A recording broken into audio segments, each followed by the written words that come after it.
Hello दोस्तों। तो कैसे हैं आप लोग। आशा करते हैं कि आप लोग अच्छे होंगे।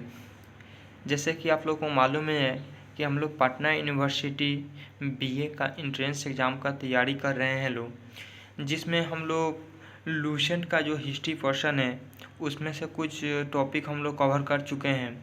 और आज का ये जो टॉपिक होने वाला है वो आपका जैन धर्म होने वाला है। लेकिन उससे पहले मैं आप लोगों को बता देना चाहता हूँ कि जो लोग भी Patna university BA entrance exam का तैयारी कर रहे हैं तो वे लोग सबसे पहले हमारे यूट्यूब चैनल गारंटी एकेडमी को सब्सक्राइब करें, ताकि जितना ज़्यादा से ज़्यादा हो सके मैं आपका हेल्प कर सकूं। तो चलिए आज का वीडियो स्टार्ट किया जाए। देखिए हमारे लोग का टॉपिक है जैन धर्म। सबसे पहले जानेंगे जैन धर्म के संस्थापक कौन थे। तो जैन धर्म के जो संस्थापक थे वो ऋषभ देव थे।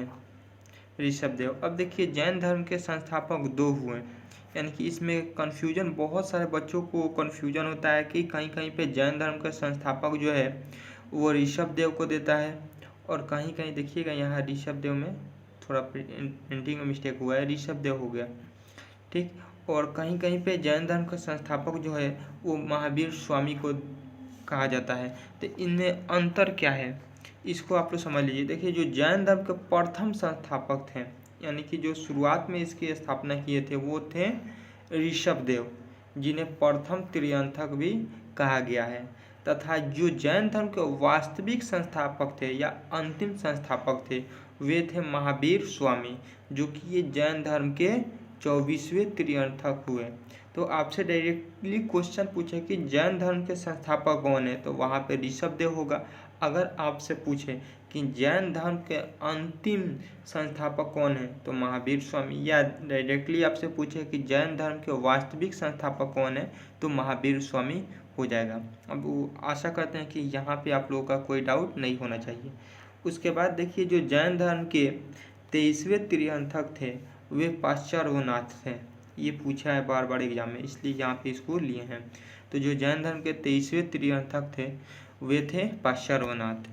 आगे हम देखते हैं। अब ये जो जैन धर्म के वास्तविक जो संस्थापक थे महावीर स्वामी, इनसे कुछ क्वेश्चन उठाता है, तो इनके बारे में थोड़ा हम लोग जान लें। तो जो जैन धर्म के जो वास्तविक संस्थापक थे यानी कि महावीर स्वामी, इनका जन्म जो हुआ था 540 ईसा वर्ष पूर्व। कहाँ पे हुआ था? कुंडलग्राम में हुआ था। ये कुंडलग्राम कहाँ है? तो वर्तमान में जो वैशाली है, तो वैशाली में ये स्थित है कुंडलग्राम। अगला है पिता का नाम, यानी कि जो महावीर स्वामी थे इनके पिता का क्या नाम था? तो सिद्धार्थ नाम था। इनके पिता का नाम सिद्धार्थ था। आप लोग कमेंट्स बॉक्स में बताइएगा कि सिद्धार्थ किसी के बचपन का भी नाम था।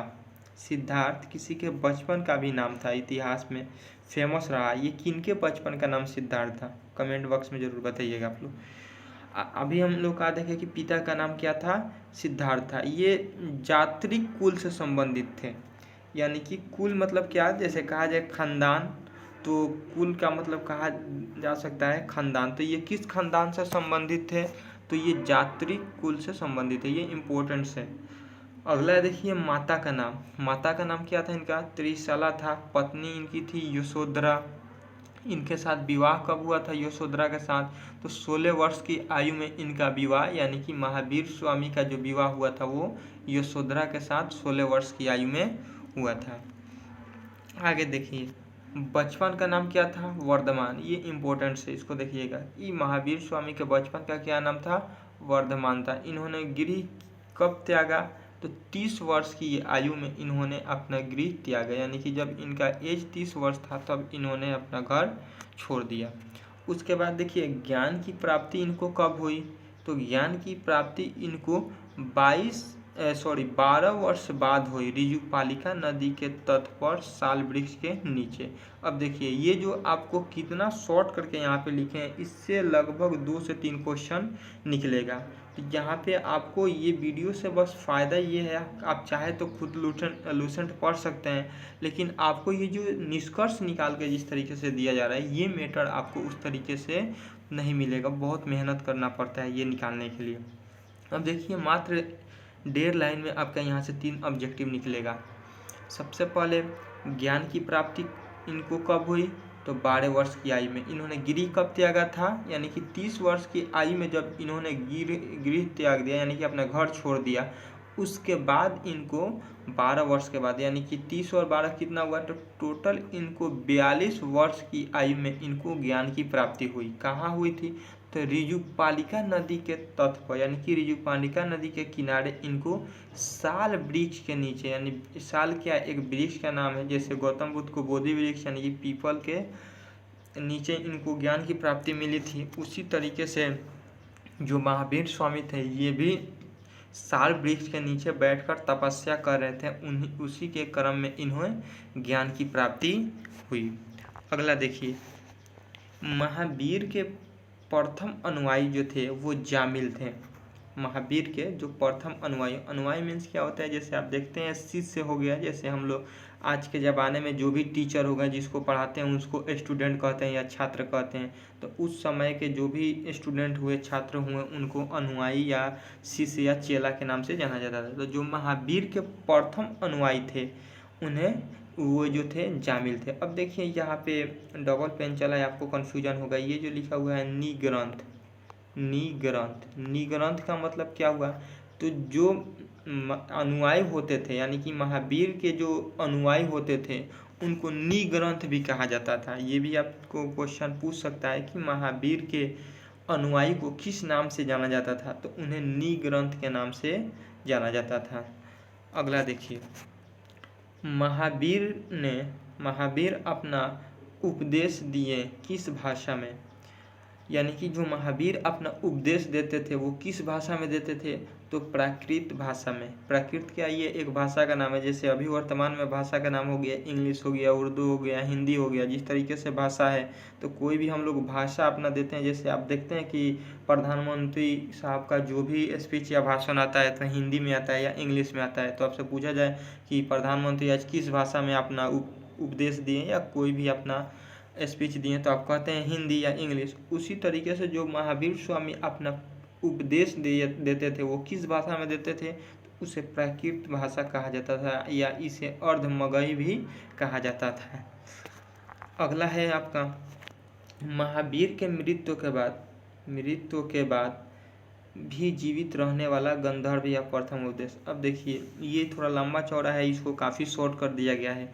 अब देखिए कुछ लोग डायरेक्टली बोलते हैं पीडीएफ भेजने के लिए ग्रुप में, यानी कि जो लोग भी ग्रुप से जुड़े हुए हैं वे लोग बोलते हैं पीडीएफ भेजने के लिए, तो पीडीएफ नहीं भेजते हैं। उसका मूल कारण ये है कि इसमें इतना शॉर्ट करके नोट्स हम बनाए हैं, अगर इसको हम भेज दें तो हो सकता है कि कुछ बातें इसमें आप नहीं समझ पाएंगे, और उसके साथ साथ में कुछ अलग से एक्स्ट्रा फैक्ट भी आपको बताते चलता हूँ, तो ये सारे आपका कवर नहीं होगा। अगर मैं पीडीएफ बनाकर भेज दूँ तो कुछ बातें आपका जो कुछ मैटर है वो छूट जाएगा, तो इसमें आपको लॉस होगा, इस वजह से मैं पीडीएफ नहीं भेजता हूँ। अब देखिए, महावीर के मृत्यु के बाद भी जीवित रहने वाला गंधर्व, ये गंधर्व क्या था, तो गंधर्व मुख्य रूप से जो महावीर स्वामी थे वे अपने शिष्यों को 11 गंधर्वों में विभाजित किए थे, 11 गंधर्व में, यानी कि 11 भागों में बांट दिए थे, जिसमें से उनके मृत्यु के बाद, यानी कि जब उनका मौत हो गया तो उसके बाद लगभग 10 गो जो गंधर्व था वो सारा के सारा विलुप्त हो गया, जिसमें से मात्र एक गंधर्व जीवित रहा, यानी कि एक गंधर्व बचा। उसका क्या नाम था, तो आर्य सुधर्मा था। अब देखिए यहाँ पे थोड़ा अशुद्धिया हुआ है, सुधर्मा होगा, आर्य सुधर्मा था। ये आर्य सुधर्मा जो थे ये महावीर के मृत्यु के बाद भी जीवित रहने वाला गंधर्व था, और उसके साथ साथ ये प्रथम उपदेशक भी था, यानी कि महावीर स्वामी के, यानी कि जो जैन धर्म था तो जैन धर्म के बारे में और महावीर स्वामी के बारे में उपदेश देने वाला ये प्रथम गंधर्व था। कौन, आर्य सुधर्मा। तो इसको आप लोग नोट डाउन कर लीजिएगा। आगे चलिए देखते हैं कि कुछ प्रतीक चिन्ह हो गए, कुछ प्रतीक चिन्ह हो गए हमें जैन धर्म से संबंधित कुछ अनुयायी जो उनके थे या उनके जो भी मानने वाले थे उनका कुछ। अब देखिए सबसे पहले जो हो गया ऋषभ देव जो थे, इनका प्रतीक चिन्ह क्या था, सार था। अब ये प्रतीक चिन्ह से क्या तात्पर्य है, जैसे आप देखते हैं कि जितने सारे लोग होते हैं उनकी कोई ना कोई एक पहचान होती है, कोई ना कोई एक पहचान होती है, जिनसे उनको पहचाना जाता था। जैसे अभी मान लीजिए जो भी अभी की जो वर्तमान में राजनीतिक दल की पार्टियां हो गई, तो सबको अलग अलग, जैसे किसी को लालटेन छाप के से पहचाना जाता है, तो किसी को कमल छाप से, किसी को पतंग छाप से। तो इस तरीके से सबको अलग अलग चिन्ह से पहचाना जाता है। उसी तरीके से ये लोग जो हुआ करते थे, तो इनको मुख्य रूप से इनका भी कुछ प्रतीक चिन्ह होता था। जैसे ऋषभ देव हो गए, ऋषभ देव जो थे ये प्रथम त्रियंतक थे, जैन धर्म के प्रथम त्रियंतक थे। तो इनका जो प्रतीक चिन्ह था वो था सांड। उसके बाद जो महावीर स्वामी थे, यानी कि जो ये 24वें एवं अंतिम या कहिए या वास्तविक जो संस्थापक थे जैन धर्म के, इनका प्रतीक चिन्ह क्या था? तो सिंह था। उसके अलावे देखा जाए तो ये जो 22वें त्रियंतक थे, यानी कि आर्पिटे नेमी जो थे, इनका जो प्रतीक चिन्ह था वो शंख था। उसके अलावे भी जो एक 23वें त्रियंतक थे, जिसको इसमें नहीं लिखा गया है, यानी कि जो जैन धर्म के 23वें त्रियंतक थे, जिसमें पाषाणवनाथ कहा जाता है, तो पाषाणवनाथ का जो भी प्रतीक चिन्ह था वह था सर्प। इसको आप लोग लिख लीजिएगा, इसमें नहीं लिखा गया है। हालांकि लूसेंट में देखिएगा तो बहुत सारा दिया गया है, लेकिन उतना से हमको मतलब नहीं है। इसी से क्वेश्चन इसी के इर्द गिर्द प्रथम हो गया, और 22वें 23वें और 24वें। 22वें भी बहुत रेयर केस में पूछता है, लेकिन हम ले लिए इसको। तो यही 4 आपके इम्पोर्टेंट्स है, इसको आप लोग नोट डाउन कर लीजिएगा। अगला देखिए, कुछ जैन संगीतियाँ हो गई। तो कुछ जैन संगीतियाँ हो गई। ये संगीति मतलब क्या होती है? जैसे आप देखते हैं संगीति मतलब बैठक होती है। जैसे आप लोग देखते हैं ना, वर्तमान में जो बैठक सदन होती है, तो उस बैठक को कहिए या मीटिंग को कहिए, तो उसी को जैन धर्म में बैठक या मीटिंग को संगीति कहा गया है। तो 2 बार जैन धर्म में 2 संगीतियाँ हुई थी। जो प्रथम संगीति जो हुई थी वो पाटलिपुत्र में हुई थी। इसके अध्यक्ष कौन थे? तो स्थूल भद्र थे। यहाँ पे स्थूल कर लीजिएगा, स्थल भद्र हो गया, यहाँ पे स्थूल भद्र होगा। जो इसके अध्यक्ष थे वो स्थूल भद्र थे। जो द्वितीय जैन संगीति हुई थी वो बल्लभी में हुई थी। बल्लभी कहाँ है वर्तमान में? तो ये गुजरात में स्थित है। इसके अध्यक्ष कौन थे? तो क्षमा श्रवण जो थे इसके अध्यक्ष थे। तो ये दोनों आपके लिए बहुत इम्पोर्टेंट है एग्जाम के दृष्टि से, तो इसको आप लोग एक बार देख लीजिएगा या नोट डाउन कर लीजिएगा। अगला देखिए, देखते हैं हम। जैन धर्म ने, इसको काट दीजिएगा, जैन धर्म ने अपने आध्यात्मिक विचारों को कहाँ से ग्रहण किया है?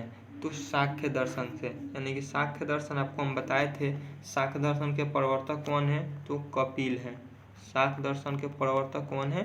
कपिल है। तो यानी कि जो जैन धर्म ने अपना आध्यात्मिक जो विचार लिया है, जैसे आप देखते हैं भारतीय संविधान हो गया, तो भारतीय संविधान की जो भी बातें हो गया अलग अलग देशों से लिया गया। उसी तरीके से जो जैन धर्म के जो आध्यात्मिक विचार थे वही सांख्य दर्शन से, जिसके प्रवर्तक कपिल है, तो सांख्य दर्शन से इन्होंने लिया है। अगला देखते हैं हम कि खजुराहो में जैन मंदिर का निर्माण किसने करवाया? यानी कि किन शासकों ने खजुराहो में जैन मंदिर का निर्माण करवाया था? तो यहाँ पे होगा आपका चंदेल शासकों ने। अगला देखिए, जैन धर्म का प्रसिद्ध केंद्र क्या था? जैन धर्म का प्रसिद्ध केंद्र क्या था? तो मथुरा था। जैसे आप देखे हैं अलग अलग समय में हर एक शासकों का अपना एक प्रमुख केंद्र हुआ करता था। उसी तरीके से जो जैन धर्म का प्रसिद्ध केंद्र था तो वो था मथुरा। जैसे अभी वर्तमान में भारत का अगर मुख्य केंद्र देखा जाए, यानी कि राजधानी देखा जाए, तो दिल्ली हो गया। उसी तरीके से जैन धर्म का प्रसिद्ध केंद्र जो था वो मथुरा था। आगे देखिए, जैन धर्म की जीवनी संग्रहित है। यानी कि जैन धर्म का जो भी जीवन के बारे में बताया गया है या उनकी जीवनी बताया गया, वो किस में बताया गया है? कल्पसूत्र में। ये इम्पोर्टेंट है, इसको लिख लीजिएगा आप लोग कि जैन धर्म की जीवनी या जैन धर्म का जीवन का वर्णन कहाँ पे किया गया है? तो वो कल्पसूत्र में किया गया है। और कल्पसूत्र के लेखक कौन है? तो भद्रबाहु। तो भद्रबाहु जो थे कल्पसूत्र के लेखक थे। उसके बाद अगला है आपका, महावीर की मृत्यु कब हुई? तो 468 ईसा वर्ष पूर्व में पावापुरी में हुआ था, जो कि राजगीर में हुआ था। तो ये रहा आपका कुछ इम्पोर्टेंट्स नोट्स, आप इसको नोट डाउन कर लीजिएगा। तो आप लोग को ये वीडियो कैसा लगा, आप अपना सुझाव कमेंट्स बॉक्स में ज़रूर बताइएगा। अगर इसमें कुछ करेक्शन की आवश्यकता हो तो आप लोग बताइएगा, करेक्शन किया जाएगा। और ये वीडियो कैसा लगा आप ज़रूर इसमें कमेंट बॉक्स में बताइएगा, और जितना ज़्यादा से ज़्यादा हो सके इसको आप लोग शेयर कीजिए। तो चलिए मिलते हैं नेक्स्ट वीडियो में।